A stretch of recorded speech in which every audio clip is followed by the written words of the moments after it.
Hey guys, and welcome back to this channel. In this video, I'll be showing you guys where you can find the White Spoonbill in Heartopia for the Call of Whales fashion event. You can see that I'm looking at one right now, and you'll find them around the Onen Mountain Lake here or here.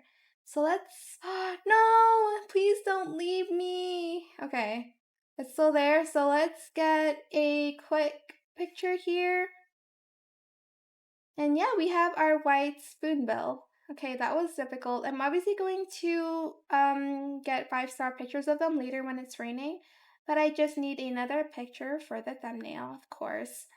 But that is it for this video. I hope it was helpful for you guys. Don't forget to like, comment, share, and also subscribe to this channel if you haven't done that already.